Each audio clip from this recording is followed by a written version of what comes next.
Alright, this is, what is it? I think it's Addendum 3 of Sledgefire Tips and Tricks. I was recently working on this boy right here. It's to try to make thicker springs fit in. And,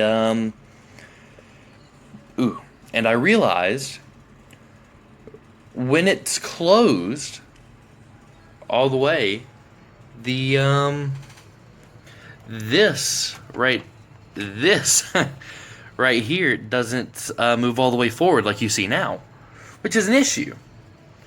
I um I didn't realize that it sticks out about, I want to say, an eighth of an inch. I don't think it's a quarter. I think it's a little bit more than an eighth of an inch, which that's a lot of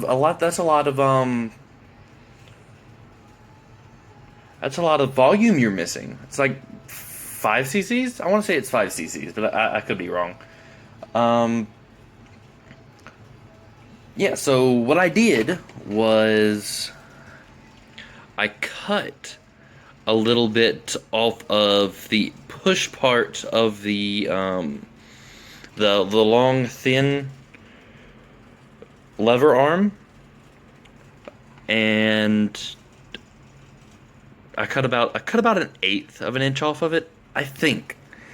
If you do something like this, I suggest you go little by little and make sure that you're getting your cuts right. You don't want to go too far, because if you go too far, which thankfully I didn't, if you go too far, then you will lose this. Let me see. You'll lose.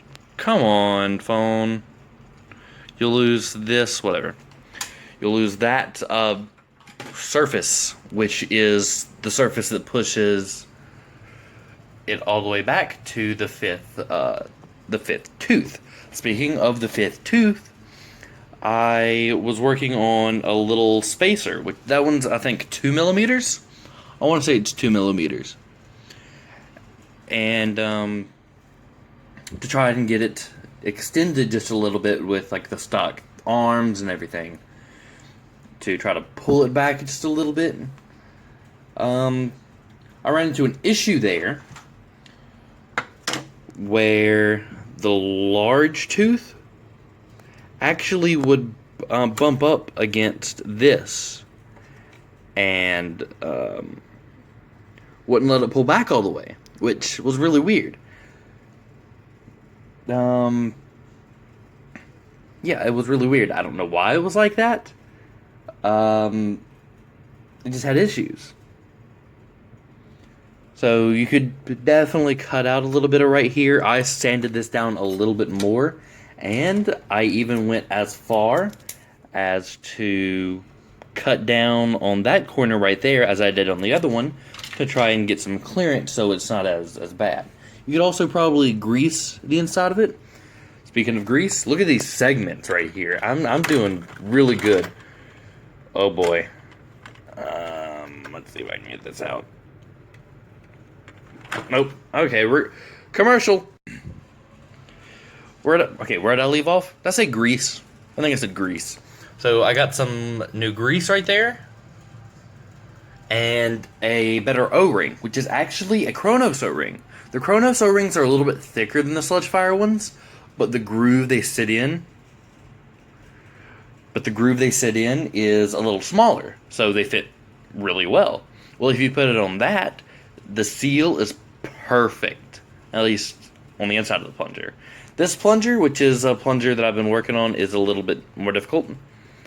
So you see down there, I put some silicone inside, and there's a little bit of a ring right there. That ring is made out of Tech 6 plunger tube, which is 0.75. You could go smaller. You could do something like 50, like half an inch of for, but I wanted the airflow for my rival and mega shells. So I did that. It's about half an inch. The dead space in here is about half an inch, and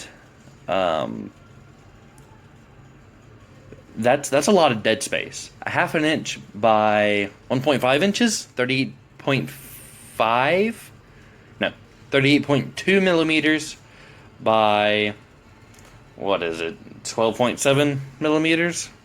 That's a lot of dead space. That accounts for, I want to say, 20 cc's of air loss. That's a lot of air loss. That's twice as much as Chris Cartaya loses in his Big Blue and blah. I cannot talk today. In Big Blue's plunger. Not plunger. Pusher. Another P word. I'm all messed up today. Let's see if I have anything else. I went over the plunger heads in the last episode.